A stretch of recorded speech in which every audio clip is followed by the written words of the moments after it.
નમો દ્વૈ સવર્યંતાણમ નમો દ્વૈ સવર્દાનમ નમો દ્વૈ સવાયર્યાન નમો દ્વૈ સૌજ્યાયનમ નમો દ્વૈ સૌતિકાવતી સાવનમ ઓંકારમિંદુ સંયુક્ત નિત્યમ ધ્યાયંતિ યોગિન કામદમોક્ષદો શ્રી ઓંકારાય નમો નમઃ મંગલમ ભગવાન મંગલમ મંગલમ કુંકુંડાર્યો જૈન્દ્રમો સુમંગલમ નમઃ સમયસ્થાનાય સ્વાનુભૂત્યા ચકાસ્તે ચિત્તવાય ભવાય સર્વવા કૃપાવનિદાતા. નિયમસાર ભગવાન કુંકુંદાચાર્ય નિયમસાર તથા મુનિવર પદ્મપ્રભુમલધારી દેવ રચિત તાત્પર્યવૃત્તિ ટીકા એનો સ્વાધ્યાય ચાલે છે. એના સ્વાધ્યાયમાં આપણે શુદ્ધ ભાવ અધિકારમાં ગાથા 45-46 પૂરી કરી છે અને એમાં 45 અને 46 ગાથા પછીથી જે આધારનો શ્લોક કહેવામાં આવ્યો છે તે શ્લોક આપણે કરી રહ્યા છીએ. પ્રવચન રત્ન ચિંતામણી ભાગ બીજો, એના પાના નંબર 230.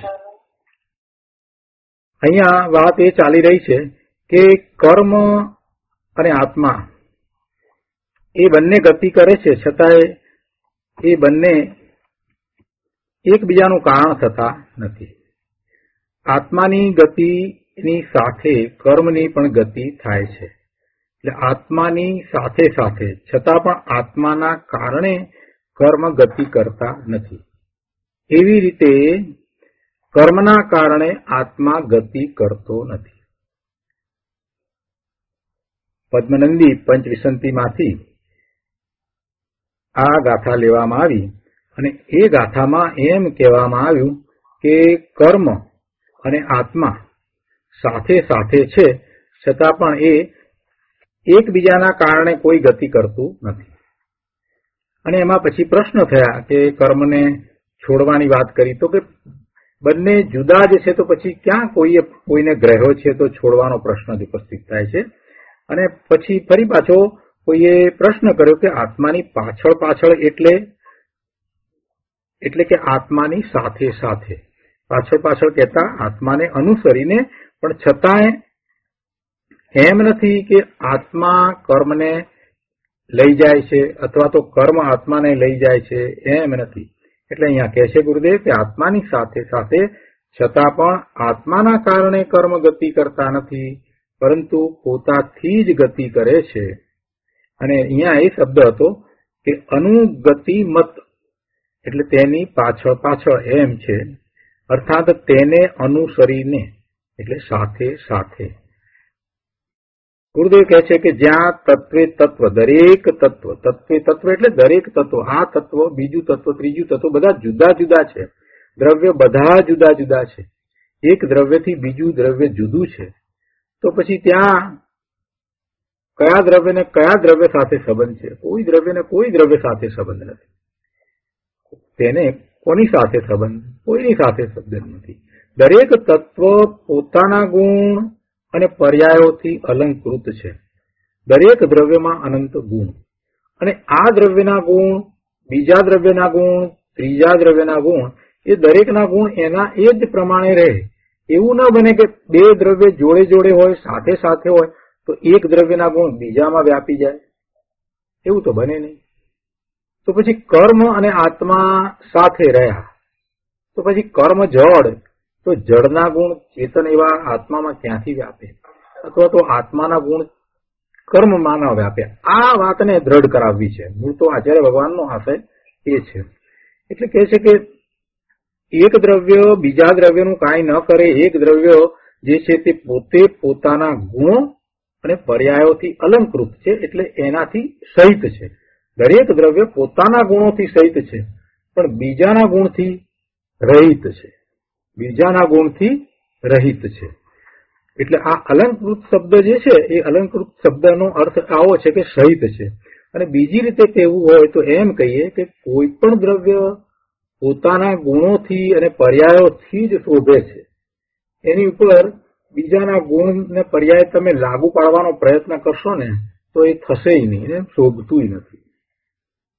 તમે જડ એવા શરીરને ચેતન કહેશો ને, એટલે ચેતનના ગુણ તમે એની ઉપર લાદવાનો પ્રયત્ન કરશો તો કઈ શોભતું નથી. જે જડ છે તે જડ જ છે, ચેતન છે તે ચેતન છે, એટલે અહીંયા શોભતું નથી. એ જ એની શોભા છે. એ શોભા એની પોતાના ગુણો અને પર્યાયને કારણે છે, એ કોઈ પરને કારણે નથી. એટલે એકના ગુણ બીજાની અંદર તમે લાગુ પાડવા જાઓ એવું થઈ શકતું નથી, એવું કરાય નહીં, એ શક્ય નથી. પણ જીવોને બધાને એવો પહેલેથી અગૃહિત મિથ્યાત્વને કારણે અંદરમાં એમ જ ચાલ્યા કરે છે કે જાણે કે આ શરીરમાં જ્યાં સુધી આત્મા છે ત્યાં સુધી શરીર ચેતન, આવી મિથ્યા માન્યતા થઈ ગઈ છે. શરીર સાથે આત્મા છે એટલે એમ માને કે શરીર ચેતન. અરે ભાઈ, શરીર ચેતન ન હોય, શરીર 3 કાળમાં ચેતન ન થઈ શકે. જે જડ છે એ ચેતનના સંગે ચેતન થાય તો પછી ઊંધું પણ થાય. ઊંધું થવાનો પણ પૂરેપૂરો ચાન્સ ને. તો પછી એ ચેતન એ પેલા જડના કારણે જડ થઈ જાય. કૃપાળુદેવે શું કહ્યું? જડ અને ચેતન બંને ભિન્ન છે, બંનેના સ્વભાવ જુદા છે, એકની અસર બીજામાં ન થાય, બીજું બીજામાં ન થાય. એ વાત તો અહીંયા લીધી છે. એટલે એમ થતું નથી. તોય પાછો કોઈએ પ્રશ્ન કર્યો અને એમાં પછી શ્રેણિક રાજાની વાત લીધી કે શ્રેણિક રાજાને નરકમાં જવું પડ્યું. તો નરકનું આયુષ બંધાણું હતું માટે જવું પડ્યું ને એમ કે. તો શું તેમને ત્યાં કઈ જવાની ઈચ્છા હતી શ્રેણિક મહારાજાને? ના, નહોતી એમ. તો પછી તેઓ ક્ષાયિક સંપત્તિ છે અને તીર્થંકર નામકર્મ પણ બાંધ્યું છે, તથા તેમને ખબર પણ છે કે હું તીર્થંકરનો જીવ છું, મારે તીર્થંકર થવાનું છે. તો પછી એ નરકમાં સુકરા જાય. એમને કર્મ ખેંચી ગયું. આ કોની માન્યતા છે? અજ્ઞાનીની. એમને કર્મ ખેંચી ગયું. શ્રેણિક મહારાજાના આત્માને એમનું કર્મ નરકમાં ખેંચી ગયું. અહીંયા શું કે છે કે આત્માને કર્મ ખેંચી ન જાય કે કર્મ આત્માને ખેંચી ન જાય. આત્માને કર્મ ન ખેંચી જાય કે આત્મા કર્મને ખેંચી ન જાય. બંને જાય, સાથે સાથે જાય. અને બંને જાય છે તો બંને પોતાના બળથી જાય છે. બંનેનું જવાનું કારણ પોતાનું પોતામાં, એકબીજાને કારણે જાય એમ નથી. આ નિશ્ચયથી વાત ચાલે છે. આ નિશ્ચયથી વાત. છતાંય વ્યવહારથી આપણે એમ કહીએ કે ભાઈ જેવો કર્મ જે છે એનો ઉદય છે એ પ્રમાણે એ જીવ ત્યાં રહ્યો છે, તો એને યોગ્યતા આપણે કહી. એ વ્યવહાર થયો. એ વ્યવહાર થયો. પણ એ ગયો, એ નરકમાં એ જીવ ગયો, તો એ જીવ એ કેવી રીતે ગયો? એની પોતાની શક્તિથી ત્યાં ગયો. બીજા કોઈ એને લઈ ગયા માટે ગયો એમ નહીં. એ એની પોતાની શક્તિ છે, એનામાં પડેલું છે, એટલે એ પોતે જ ગયો છે. અહીંયા કે છે કે ભાઈ, અહીં તો કે છે કે અંદરમાં અરૂપી અસ્તિત્વ વાળો આત્મા જુદી ચીજ છે અને તેને અનુસરીને ચાલનારું કર્મ પણ જુદી ચીજ છે. અને પછી એમાં આગળ કહે છે કે ત્રીજી વાત લીધી છે. એટલે અહીંયા બેને જુદા તો પાડ્યા, આત્માને અને કર્મને બંનેને જુદા, એની ભિન્નતા બતાવી, એમની સ્વતંત્રતા બતાવી, એમના પરિણમનની પણ સ્વતંત્રતા બતાવી. છતાં એ નિમિત્ત નૈમિતિક સંબંધ એવો જ છે કે જયારે આવા કર્મના ઉદય હોય ત્યારે એ એમ જ આપણને દેખાય છે. આપણે કહીએ કે જે ગતિમાં ભ્રમણ થયું તો એ ગતિમાં જીવ ગયો, તો એ વખતે એવા કર્મનો ઉદય છે એટલે આપણે એમ કહીએ છીએ. પણ એ બધું વ્યવહાર નહીંનું કથન. છતાંય આત્મા સ્વતંત્ર રીતે જ પરિણમન કરે છે. નહીતર તો પછી આત્માની બીજી કોઈ ગતિ થઈ શકે જ નહીં. સિદ્ધની ગતિ પણ ન થાય તો પછી એને કોણ લઈ જાય છે? સિદ્ધ શિલા ઉપર કોણ લઈ જાય છે? જો કર્મ ખેંચી જતું હોય તો પછી સિદ્ધ શિલા ઉપર કોણ રહી જાય છે? કર્મ તો છે નહીં. એટલે એ એમ નથી. દ્રવ્યની સ્વતંત્રતા અને એના પરિણમનની પણ સ્વતંત્રતા ત્યાં બતાવી છે. અને એમ કરીને નિશ્ચય નથી આત્માનું શુદ્ધ સ્વરૂપ છે. બસ એટલી વાત આપણને કહેવી છે. અહીંયા એ વાત ચાલી રહી છે કે આત્માની અંદર આ નથી, આ નથી, આ નથી, એવું 49 બોલ દ્વારા તો આપણને પહેલા સમજાવ્યું 45 ગાથા સુધી. એટલે હવે આ વાત પણ સાથે એમણે આમાં લઈ લીધી. અહીંયા કહે છે કે આત્મા અને કર્મની અતિ નિકટતાથી શું થાય છે? ત્રીજી વાત કરે છે કે આત્મા અને કર્મની અતિ નિકટતાથી, આત્મા ને કર્મની નજીકતાથી, એ બંને સાથે નજીક છે, તો કહે છે કે જે વિકૃતિ થાય છે તે મિથ્યા ભ્રાંતિ, એટલે રાગ, દ્વેષ કે આશય આદિ ભાવ થાય છે એ વિકૃતિ, એ વિકાર ભાવ, એ વિકારી પરિણામ એ કેમ થયા? તો કે આત્મા અને કર્મની અતિ નિકટતાથી. જે કર્મના ઉદય છે એની સાથે આત્માને નિકટતા છે, માટે એ ભાવ જીવને થયા જીવની પર્યાયમાં. પણ છતાં એ કહે છે કે આત્મદ્રવ્યથી એ જુદા, આત્માથી જુદા એટલે આત્મદ્રવ્ય ત્રિકાળી દ્રવ્ય એનાથી જુદા. તો એના દ્વારા આપણને શું સમજાવવું છે કે ત્રિકાળી દ્રવ્ય તો શુદ્ધ જ રહે છે. જ્યારે એવા ભાવ થયા તો એ ભાવ થયા એ વખતે આત્મા તો શુદ્ધ જ હતો. ક્રોધના ભાવે થયો, હાસ્ય આદિના ભાવે થયો, રાગના કે દ્વેષના ભાવે થયો, એ વખતે આત્મદ્રવ્ય તો શુદ્ધ જ હતું. પણ એ થયું તો એ વિકારી ભાવ થયા, એ વિકૃતિ થઈ. તો એમાં એમ કે છે કે આત્મા અને કર્મની અતિ નિકટતાથી એ ભાવ થયા, છતાંય એ ભાવ જે છે એ આત્માથી જુદા છે. રાગ, દ્વેષ કે હાસ્ય આદિ ભાવ થાય છે તે પણ તેવી જ રીતે આત્માથી જુદી છે. એ બધું જે વિકૃતિ થઈ એ આત્માથી જુદી છે, જુદી ચીજ છે. એટલે ત્રણ વાત થઈ. એક તો આત્મા, બીજા કર્મ, અને કર્મના સંબંધે કર્મ સૌથી નિકટ છે, તેથી એમ કહે છે કે તેના સંબંધ કરતા જે વિકાર થાય તે વિકાર પણ આત્માથી જુદી ચીજ છે. એટલે નિર્મળાનંદ આત્મા ભિન્ન છે, કર્મ ભિન્ન છે, અને વિકાર પણ ભિન્ન છે. આત્મા જુદો, કર્મ જુદા, અને જે વિકાર થયો એ પણ જુદો. વિકાર ક્ષણિક છે, કર્મ જે છે એ પણ ક્ષણિક છે, એનો સ્થિતિબંધ છે, ત્યાં સુધી જ રહે છે. અને ભગવાન આત્મા નિત્ય છે, અવિનાશી છે. પેલા કર્મ જે છે એ નવા નવા થાય છે, જ્યારે ભગવાન આત્મા નવો નથી. એનો એ અનાદિનો જે છે તે અને અનંતકાળ સુધી રહે છે. એ કર્મ જે છે એ પણ નવા નવા થાય છે, અને એનો પણ નાશ થાય છે, ક્ષય થાય છે, નવા થાય છે. વિકાર છે એ પણ નવા નવા ઉત્પન્ન થાય છે, અને એનો પણ નાશ થાય છે. એટલે એ બે વસ્તુ તો ક્ષણિક છે, જ્યારે આત્મા ત્રિકાળ છે, નિત્ય છે. આપણે વાત તેની મુખ્યતાથી વાત કરીએ છીએ, આત્માની મુખ્યતાથી વાત કરીએ છીએ. એટલે આ બીજું બધું આત્મામાં નથી, આત્મા એનાથી જુદો છે. એટલે ભેદ જ્ઞાનની પણ આમાં વાત લીધી છે, અને આત્મા ત્રિકાળી શુદ્ધ સ્વરૂપની પણ વાત લીધી છે, કે જેથી દ્રષ્ટિનો વિષય કેવો છે એ આપણને ખબર પડે.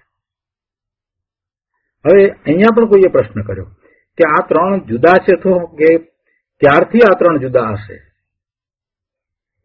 અને ક્યારથી ત્રણેયનો ખીચડો મનાયો? આપણે ગઈકાલે આ વાત થોડી લીધી છે, પણ વધારે વિસ્તારપૂર્વક સમજવાનું થાય એટલા માટે ફરીથી લઈએ છીએ કે આ ત્રણેય જુદા છે. અને પાછા પ્રશ્ન કરનાર એમ પણ કે છે કે આ જુદા છે એને સ્વીકાર છે, એટલે કે છે કે આનો ખીચડો ક્યારથી થયો? એટલે એને એ તો લાગે જ છે કે આ ખીચડો થયો છે. પ્રશ્ન કરનારને અંતરમાં એમ લાગ્યું કે આ ખીચડો થયો છે, એટલે ભેગું કરી દીધું છે.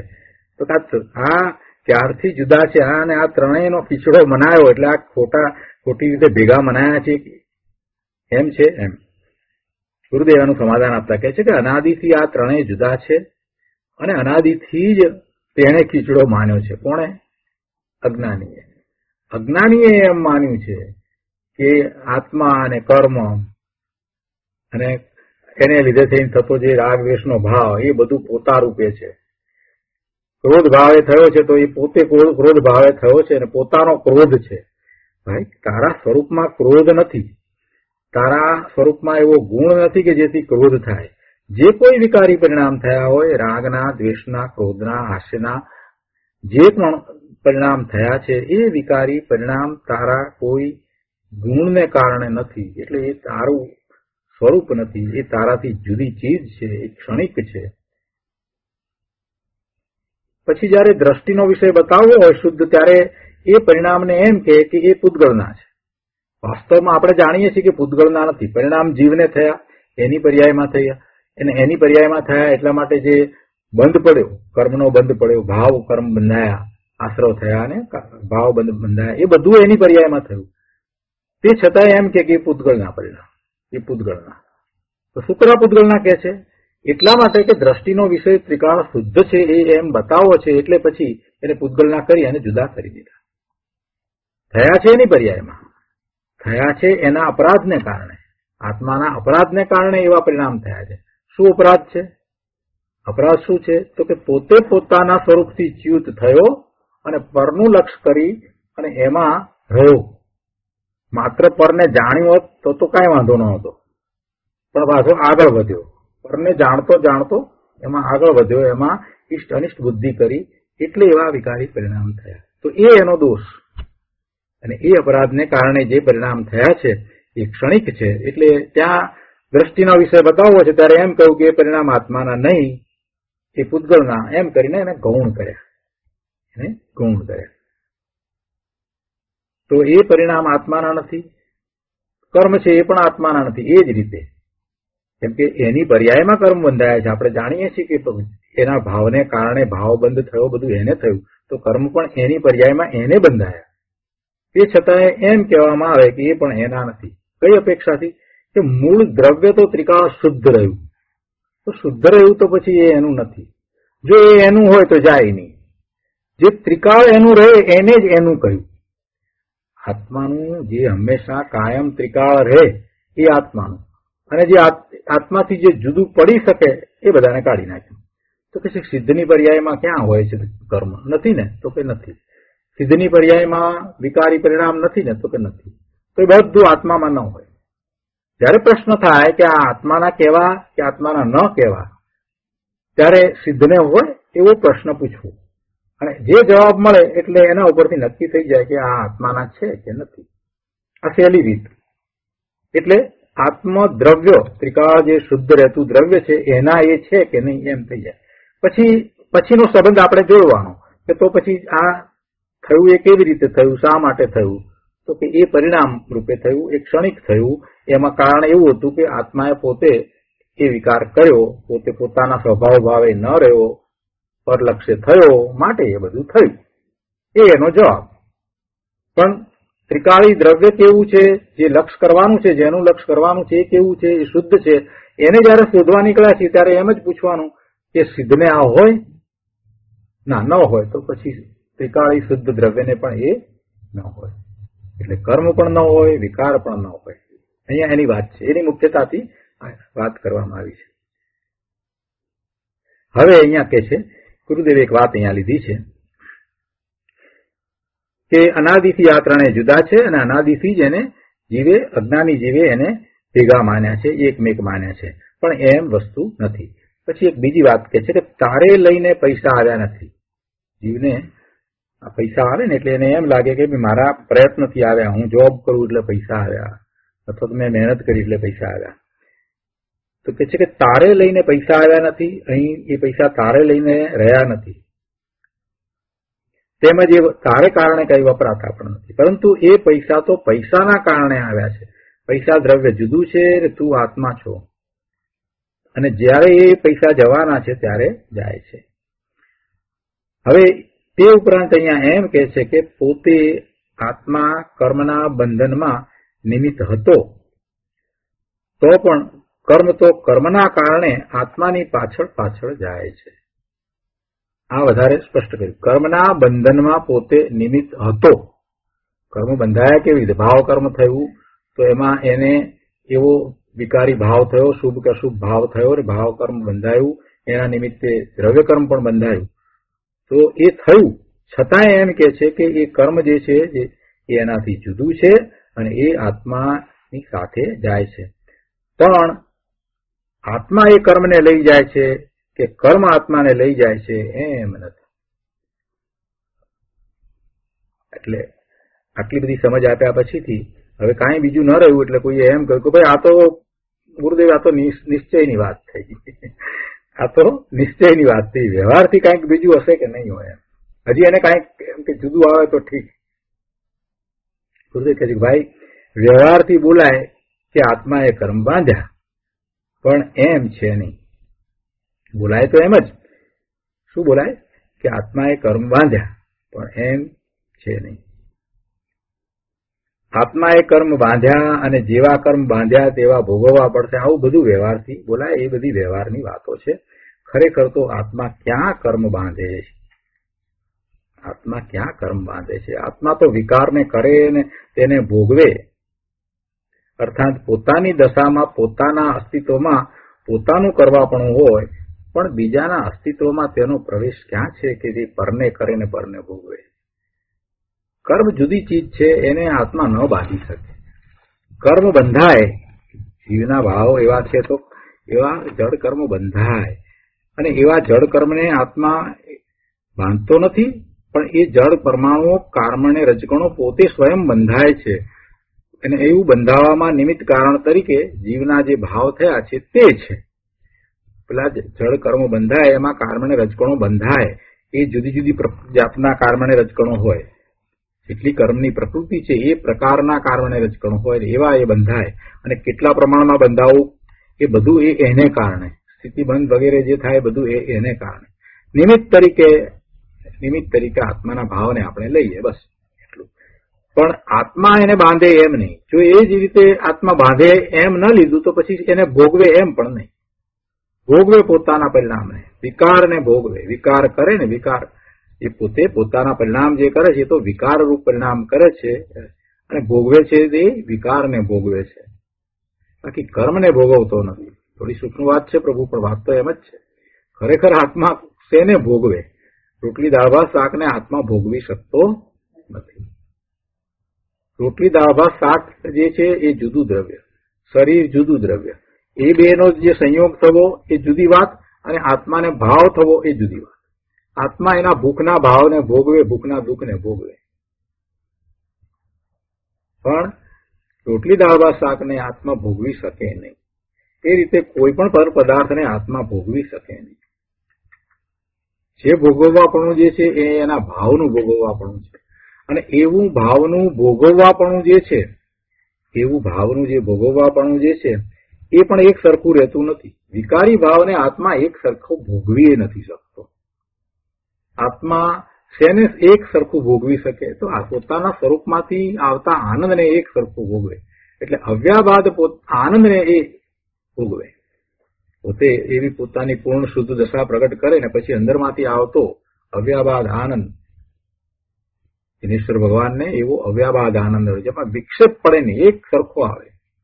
કોઈની અપેક્ષા ન હોય આનંદ માટે થઈ, કે આમ હોય તો આનંદ આવે એવું નહીં, અને એ કોઈની પણ અપેક્ષા વિના એક સરખો એને ભોગવે. એમાં પછી ફેર પડે નહીં, એમાં વધઘટ ન થાય. પણ બાકી કઈ આત્મા પરને ભોગવે એમ નથી, અને વિકારને ભોગવે એમાંય એક સરખું વિકારને ભોગવી નથી શકતો. વિકારને એક સરખો ક્યાં ભોગવી શકે છે? ક્ષણે ક્ષણે એ અનેક પ્રકારના વિકાર ભાવે થાય છે. વિકારે એક સરખો ટકતો નથી, વિકારમાં ફેર પડે છે. જરા જરામાં એનો વિષય બદલાઈ જાય છે. પાંચી ઇન્દ્રિયના વિષયમાં એ રાચી રહ્યો છે ને, તો એક ઇન્દ્રિય દ્વારા જે જ્ઞાન થયું છે એના તરફ એનું લક્ષ જાય છે, તો એ વિકારને, એ જાતના વિકારને ભોગવે છે, એ વિષયને ભોગવે છે, તો એ વિકારને ભોગવે છે. ખરેખર વાસ્તવમાં એ વિષયને નથી ભોગતો. બીજી ઇન્દ્રિય તરફ એનું લક્ષ જાય છે, ઉપયોગ ત્યાં જાય છે, તો એને ભોગવે છે, તો એ જાતના વિકારને ભોગવે છે. ટીવી જોતા જોતા ખાતો પણ જાય, ટીવી જોતો હોય ને ખાતો પણ જાય, તો એ શેને ભોગવે? આંખથી પણ જુએ છે, કાનથી સાંભળે છે, અને પાછો જીભથી શ્વાસ પણ લે, અને સાથે બાજુમાં અગરબત્તી સળગતી હોય કે કઈ બીજી સ્મેલ મૂકી હોય તો એ પણ આવતું હોય. તેમાં કેટલી વસ્તુને ભોગવે છે? એક સાથે કેટલી વસ્તુને ભોગવે છે?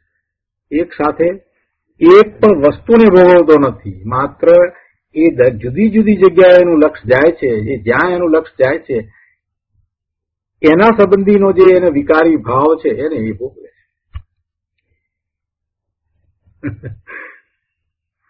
આવો ભગવાન આત્મા પોતે પોતાના સ્વભાવમાં અનાદિનો રહ્યો છે એ વાતને લોકો ભૂલી ગયા છે.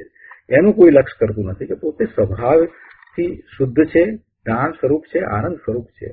એટલે એને કાંઈ બીજાના અસ્તિત્વમાં કાંઈ કરવા પણ નથી. અહીંયા કહે છે ને કે પણ બીજાના અસ્તિત્વમાં એનો પ્રવેશ ક્યાં છે, અને બીજાના અસ્તિત્વમાં એ પ્રવેશ કરતો નથી તો પરને એ કરે નહીં તો પછી ભોગવે ક્યાંથી?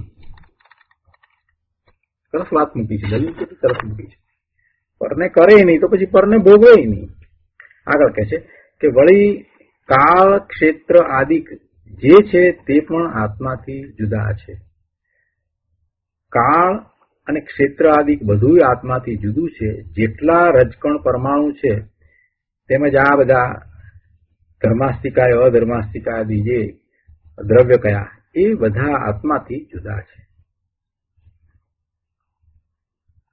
આગળ કહે છે કે નિજ નિજ ગુણ કળાથી અલંકૃત આ બધું જુદે જુદું છે, અર્થાત પોતપોતાના ગુણો અને પર્યાયોથી યુક્ત સર્વ દ્રવ્યો અત્યંત જુદે જુદા છે. અહીંયા નિજ નિજ ગુણ કળાથી અલંકૃત કહ્યું છે, એટલે કે જેટલા દ્રવ્ય છે એ દરેક દ્રવ્યમાં ગુણ છે, અને એ ગુણ અને એના પરિણામ એટલે પર્યાય એનાથી એ અલંકૃત છે, એટલે એનાથી સહિત છે.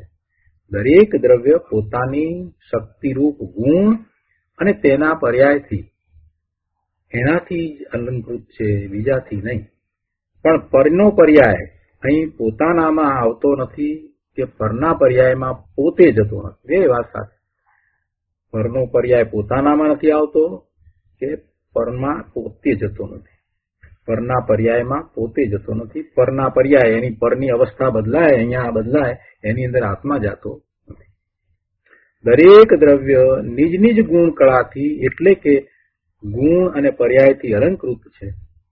દરેક આત્મા, દરેક રજકણ અને દરેક કાળ આદિ પદાર્થ પોતાની શક્તિ અને પોતાના પર્યાયથી અલંકૃત છે. આ રીતે આ બધું જુદે જુદું છે, અર્થાત બધું જુદું જુદું છે, કોઈ કોઈનામાં નથી. પોતપોતાના ગુણો અને પોતપોતાની પર્યાયોથી એ સહિત છે, પોતપોતાના ગુણો અને પોતપોતાની પર્યાયોથી યુક્ત છે, અલંકૃત છે. એમ સર્વ દ્રવ્યો અત્યંત જુદે જુદા છે. જો અલંકૃત નો અર્થ યુક્ત અર્થાત સહિત કર્યો છે. અહીંયા અલંકૃત એટલે યુક્ત અથવા સહિત કર્યો છે. દરેક પદાર્થ પોતાના ગુણ અને પર્યાયથી સહિત છે, પણ બીજા સર્વ દ્રવ્યોથી અત્યંત જુદે જુદા છે. કોઈએ પ્રશ્ન કર્યો કે મોક્ષ માર્ગ પ્રકાશકમાં આવે છે કે કર્મ અને આત્મા બંને સાથે છે. પાછો પ્રશ્ન ગુરુદેવ કહે છે કે ભાઈ કર્મને અને આત્માને એટલો નિમિત્ત નૈમિતિક સંબંધ છે. કર્મને અને આત્માને એટલો નિમિત્ત નૈમિતિક સંબંધ છે. આપણે ગઈકાલે આ વાત લીધી હતી, હવે આવી, બરાબર છે. તે સિવાય બીજો કોઈ સંબંધ નથી. એટલે કે આત્મા કર્મને બદલાવે કે કર્મ આત્માને બદલાવે એવું કાંઈ છે જ નહીં. ભલે આત્માની સાથે કર્મો હોય છતાં પણ કોઈના કરતા હરતા નથી. કોઈ કોઈના કરતા હરતા નથી. કોઈ કોઈના કરવાવાળા નહીં ને કોઈ કોઈનો નાશ પણ કરવાવાળા નહીં. એટલે કરતા પણ નહીં, હરતા પણ નહીં. સૌના કામ સૌ કરે, બધા પોતપોતાના પરિણામ કરે, બધા પોતપોતાના પરિણામના કરતા છે, પણ બીજાના પરિણામના કોઈ કરતા નથી. ફરી એક પ્રશ્ન કર્યો છે, સર્વ દ્રવ્યો અત્યંત જુદે જુદા છે એમ અહીં કહે છે, તો શું બાપ અને દીકરો પણ જુદા હશે? સામાન્ય પ્રશ્ન કર્યો છે. ગુરુદેવ કહે છે કે ભાઈ પરલક્ષે થતો વિકૃત અવસ્થારૂપ અંશ પણ જુદી ચીજ છે. પરના લક્ષે થતો જે પોતાની જ દશાનો અંશ, એ વિકૃત અવસ્થા પોતાની વિકૃત અવસ્થા એને પણ જુદી કહી તો પછી એ દીકરો ને બાપ એ તો ક્યાંથી હોય? આત્મા તો નિર્વિકારી ચિદાનંદ વસ્તુ છે, માટે તેમાં આ વિકાર અને કર્મ પણ કેવા? અને તો પછી એ દીકરો તો જુદી ચીજ છે. દીકરો તો જુદી ચીજ જ છે, બાપથી જુદી ચીજ જ છે. તો આ રીતે આ આધારનો કળશ આપણે અહીંયા પૂરો કરીએ છીએ. હવે એના પછીથી મુનિવર પદ્મપ્રભુમલધારી દેવ શ્લોક 70 કહે છે. તો આપણે કળશ 70 લઈએ છીએ નિયમસારમાંથી. असती च सती वंदे शुद्ध जीवस्य श्रुपाद रहितम अखिलम उक्त द्रव्यजालम विचित्रम इति जीनपति वाक्यम सत्य शुद्धम बुधाना भुवन विदित अमेत द्रव्यम जानी ही नित्यम. 70માં કળશના અર્થમાં અહીંયા કહે છે કે બંધ હો કે ન હો, બંધ હો કે ન હો, અર્થાત બંધ અવસ્થામાં કે મોક્ષ અવસ્થામાં સમસ્ત વિચિત્ર મૂર્ત દ્રવ્ય જાળ બંધ હો કે ન હો. પહેલી વાત તો એટલે કે બંધ હોય કે મુક્ત અવસ્થા હોય, એટલે બધી જ અવસ્થામાં અહીંયા કહે છે કે બધી જ અવસ્થામાં સમસ્ત વિચિત્ર મૂર્ત દ્રવ્ય જાળ, અનેકવિધ મૂર્ત દ્રવ્યો નો સમૂહ શુદ્ધ જીવના રૂપથી વ્યતિરિક્ત છે. મૂર્તિકપણું કોને છે? પૂતગળને છે. તો એનાથી શુદ્ધ જીવ જુદો છે. એમ જીનદેવનું શુદ્ધ વચન બુદ્ધ પુરુષોને કહે છે. દયા માણસોને આ વચન લાગુ પડે છે, એ માને છે. આ ભુવન વિદિતને, આ જગ પ્રસિદ્ધ સત્યને હે ભવ્ય તું સદા જાણ. એટલે એવા બુદ્ધ પુરુષો તો એને જાણે છે, માને છે, પણ હવે તું પણ માન અને તું પણ બુદ્ધ થા, કહેવાનો આશય એવો છે. તો 70મા કળશનો વિશેષ અર્થ આપણે પૂજ્ય ગુરુદેવ પાસેથી સમજીએ. શું કહ્યું? બંધ હો કે ન હો, એટલે કે બંધ અવસ્થા એટલે કર્મબંધની અવસ્થા હો કે મોક્ષ અવસ્થા હો, મુક્ત અવસ્થા હો, આત્મા બંધ અવસ્થામાં હો કે મોક્ષ અવસ્થામાં હો, સમસ્ત વિચિત્ર મૂર્ત દ્રવ્ય જાળ, અનેકવિધ મૂર્ત દ્રવ્યોનો સમૂહ એટલે રજકણો રૂપ મૂર્ત દ્રવ્ય જાળ એ શુદ્ધ જીવના રૂપથી, ભગવાન આત્માના સ્વરૂપથી વ્યતિરિક્ત છે, એટલે જુદી છે. એમ કોનું કહેવું છે? જીનેશ્વર ભગવાનનું એમ કહેવું છે. એ જીનેશ્વર ભગવાનનું શુદ્ધ વચન છે. અહીંયા કોઈએ પ્રશ્ન કર્યો કે જીનદેવનું શુદ્ધ વચન એમ કેમ કહ્યું? ગુરુદેવ કહે છે કે કેમ કે ભગવાને જ અનંત દ્રવ્યો ભિન્ન ભિન્ન છે, તેમજ દરેક દ્રવ્ય પોતાના ગુણ પર્યાયોથી સહિત છે એમ જોયું છે. ભગવાનના જ્ઞાન સિવાય કોના જ્ઞાનમાં આવે આટલા બધા દ્રવ્યો? પૂતગળ દ્રવ્યના કેટલા પૂતગળ દ્રવ્ય કેટલા એમ કહેવા જઈએ તો આપણે પૂતગળ પરમાણુ અનંત અનંત. હવે એ ક્યાં કોને દેખાય? ભગવાનના જ્ઞાનમાં આવ્યું એમ જ કહેવાય. બધા જુદા છે. પૂતગળે દરેકે દરેક જુદું છે, એને જ દેખાય, બીજા કોને દેખાય? એવડી ભગવાનને જ દેખાય ને, ઈશ્વર પ્રભુને જ દેખાય ને. એટલે કહે છે કે કેમ કે ભગવાનને જ અનંત દ્રવ્યો ભિન્ન ભિન્ન છે, તેમજ દરેક દ્રવ્ય પોતાના ગુણ પર્યાયોથી સહિત છે એમ પ્રભુને જ દેખાયું છે. એટલે પછી એમનું જ વચન હોય ને, એટલે એમનું એ વચન શુદ્ધ વચન છે.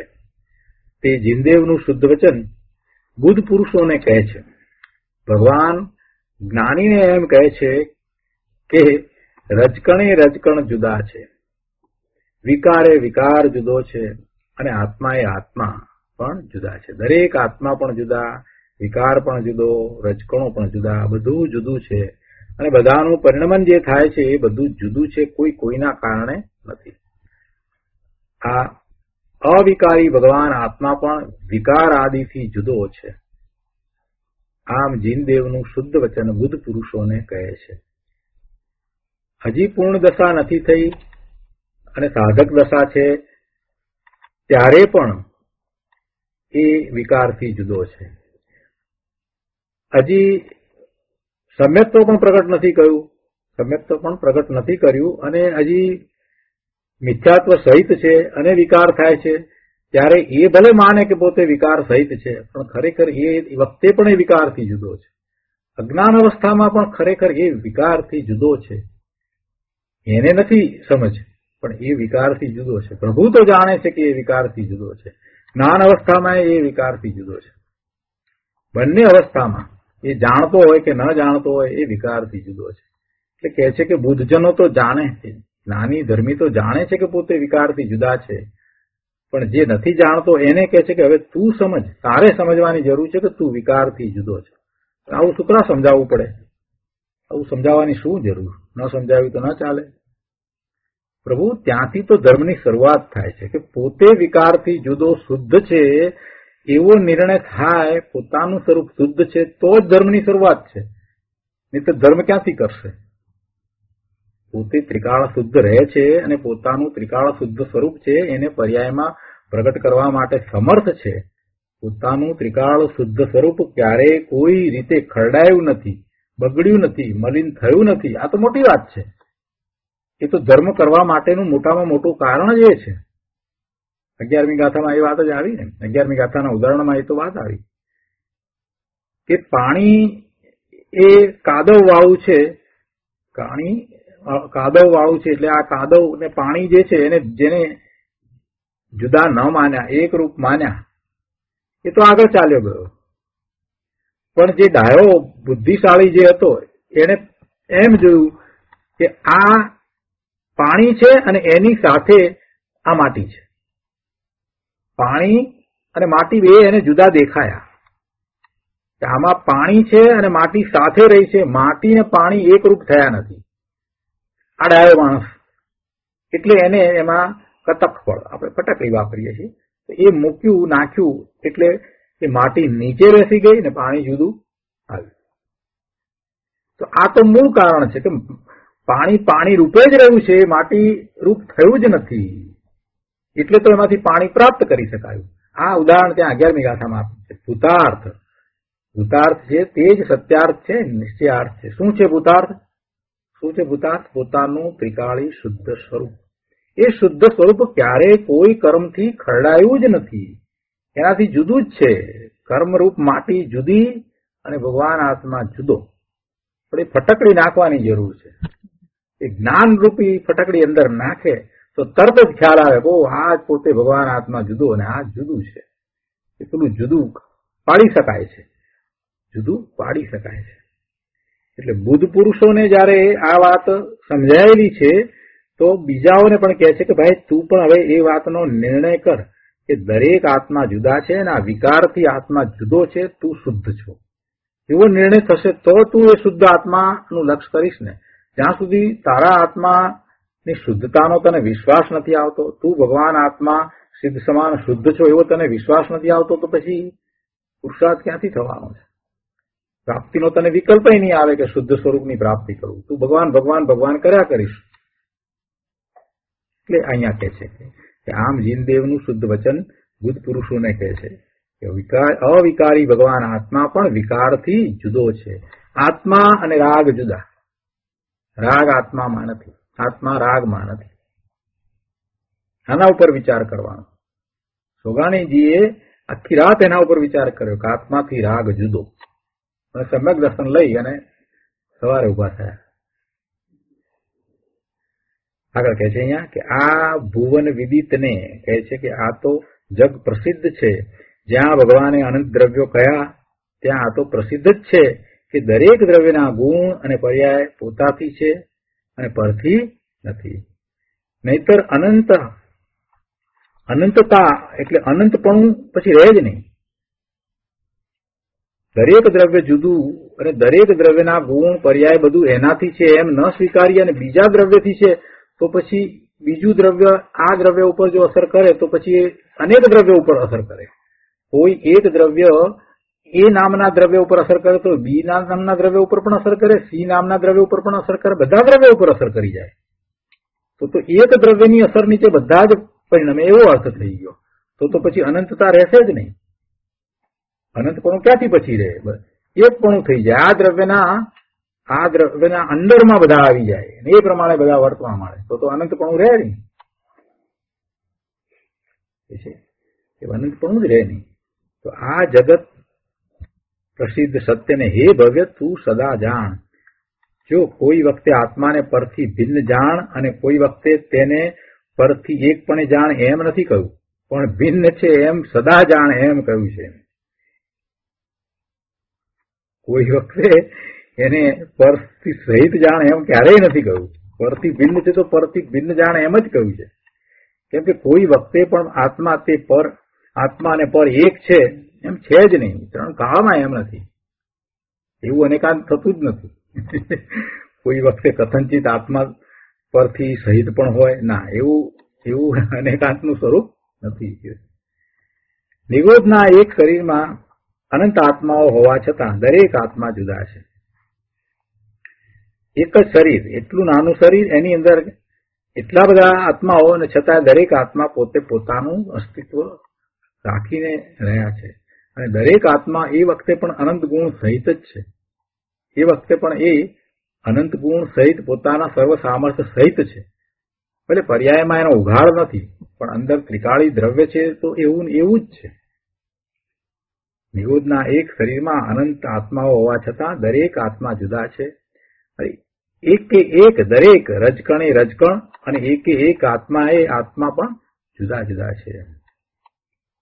અહીંયા કે છે 4 વાત કરી છે કે નિગોદના એક શરીરમાં અનંત જીવો છે. તે એકે એક જીવને બે શરીર કારમણ એને તેજસ છે. કેમ બે શરીર કયા, ત્રણ ના કયા? બધાને ત્રણ શરીરને આપણે ઔદારિક શરીર હોય, બરાબર, મનુષ્યને અને તિર્યંચને ઔદારિક શરીર હોય, કારમણ શરીરને તેજસ શરીર હોય, અને નારકીને અને દેવને ઔદારિક શરીરને બદલે વિક્રિય શરીર હોય, અને એમને પણ કારમણ અને તેજસ શરીર હોય, એટલે ત્રણ ત્રણ હોય. પણ અહીંયા આ નિગોદના જીવ લીધા છે ને એને એક શરીરની અંદર બધા છે, એટલે એનું પોતાનું શરીર ન કહ્યું, એટલે એ કહે છે કે બે બે શરીર. તે એક એક જીવને બે બે શરીર, કારમણ અને તેજસ છે. હવે જો સૂક્ષ્મતા આગળ આગળ વધારે બતાવતા જાય છે. પહેલા શું કહ્યું? નિગોદના એક શરીરમાં અનંત જીવો છે. હવે દરેક જીવની વાત લીધી તો કે એને બે શરીર, દરેક જીવને બે શરીર, કારમણ અને તેજસ છે. અને તે એક એક કારમણ્ય અને તેજસ શરીરમાં અનંત સ્કંદ છે. બરાબર ને? શરીરની અંદર સ્કંદ ખરા ને, અનંત સ્કંદ છે. એક એક સ્કંદમાં અનંત પરમાણુ છે. તો તે દરેક પરમાણુ પોતાના ગુણ પર્યાયોથી છે. તેમજ એક સાથે રહેલા અનંત જીવોમાં દરેક જીવ પણ પોતાના ગુણ અને અવસ્થાથી રહેલ છે. પણ પરને લઈને કાંઈ કોઈ છે એમ નથી. એટલે આવું જે ભગવાનનું વચન છે તે શુદ્ધ વચન, સાચું વચન છે એમ અહીં કહે છે. તો સૂક્ષ્મતા એક પછી આગળ વધારતા નિગોદના જીવથી વાત કરી કે જે દેખાતો જ નથી. પહેલા તો એ લીધો અને પછી એના બે શરીર લીધા, અને એના બે શરીર લઈ અને પછી એ શરીર, કારમણ શરીર, તેજસ શરીર જે લીધા, તો એના સ્કંદ કયા? તો સ્કંદની અંદર પાછા પરમાણુ હોય, એટલે અનંત પરમાણુ. અને એ દરેક પરમાણુ જે છે, એ દરેક પરમાણુ જે છે, એ પરમાણુ જે છે એ પણ પોતે એના પોતાના ગુણો અને પર્યાયથી સહિત છે. કેટલી સૂક્ષ્મતા! ત્યાં રહેલો પરમાણુ, પેલાના કારમણ શરીર રૂપે રહેલો પરમાણુ. કેમ કે કારમણ શરીર એટલે કર્મ છે, ને કર્મ જે છે તો પછી એ પરમાણુનો સ્કંદ છે. હવે એ કેટલી સૂક્ષ્મ વાત લીધી. પેલો નિગોદનો જીવ અને એનું કારમણ શરીર, અને એ કારમણ શરીર જે છે એ કર્મ જે છે એને પાછા બધા કર્મનો વિચાર કરીએ તો એ પ્રકારના એના બધા કેટલા બધા સ્કંદ હશે. બધા જુદા જુદા કર્મ જે છે તો એ પ્રકૃતિ જે બંધાણી છે, તો એ બધી પ્રકૃતિ પ્રમાણે એક રજકણો જે છે કારમણે, એ પણ એટલા પ્રકારના, અને એ એટલા સ્કંદ, અને એમાંનો એક એક પરમાણુ એ બીજા પરમાણુ એની જોડે રહેલા પરમાણુથી પોતે જુદો છે. સ્કંદમાં બે પરમાણુ સાથે રહ્યા છે છતાં એ દરેક પરમાણુ પોતે પોતાના પરિણામ સહિત છે.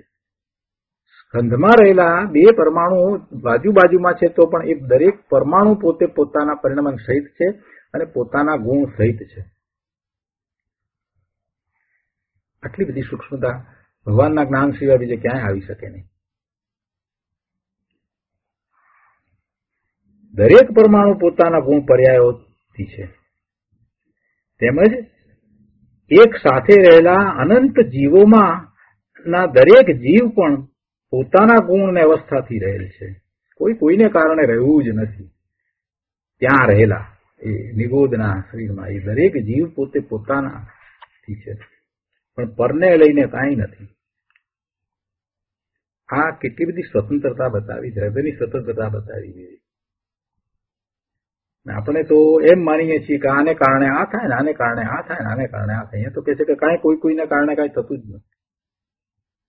આવું જે ભગવાનનું વચન છે તે શુદ્ધ વચન, સાચું વચન છે એમ અહીં કહે છે. અને હે ભવ્ય તું સદા જાણ, આવું સ્વરૂપ ભેદ જ્ઞાન કરીને જાણ. હવે અહીંયા વાત મહત્વની છે કે આવું સ્વરૂપ ભેદ જ્ઞાન કરીને જાણ. તો ભેદ જ્ઞાન કરીને આવું સ્વરૂપ કેવી રીતે જાણે? એ ભગવાનના જ્ઞાનમાં આવેલી વાત એને કેવી રીતે ખબર પડે? આવું સ્વરૂપ, આ સ્વરૂપ તો જગતનું સ્વરૂપ કહ્યું, અને કહે છે કે તું ભેદ જ્ઞાન કરીને જાણ. એટલે એનો અર્થ શું થયો કે તું ભેદ જ્ઞાન કરીને તારા આત્માને જાણ. તારા આત્માને જાણે તો આ બધું જ્ઞાન સમ્યક થઈ જાય. આ જે જાણ્યું એ બધું સમ્યક થઈ જાય કે આમ જ છે. આત્માને જાણતા, કૃપાળુદેવે પણ કહ્યું કે આત્માને જાણતા બધું જણાઈ જાય. આત્માને જાણતા બધું જણાઈ જાય. અહીંયા પણ એમ જ કહેવું છે કે તું તારા આત્માને જાણે એટલે પછી આ બધું તને બરાબર બેસી જાય. એ સિવાય બેસે નહીં. બાકી તો તને પ્રશ્નો થયા જ કરે. એટલે છેવટે પુરુષાર્થ કરવાની વાત અહીંયા કરી દી કે ભાઈ તું આ કર, ભેદ જ્ઞાન કરી તારા આત્માને જાણ તો તારું કલ્યાણ થશે, એ સિવાય બીજી કોઈ રીત નથી. આવી વાત છે. તો આ રીતે આપણે આ 70મો કળશ અહીંયા પૂરો કરીએ છીએ. હવે પછીના સ્વાધ્યાયમાં આપણે 47મી ગાથા લઈશું સોમવારે. આજે આગળ ગાથા નથી લેતા. આજનો સ્વાધ્યાય આપણે અહીંયા સુધી રાખીએ છીએ. સુખધામ અનંત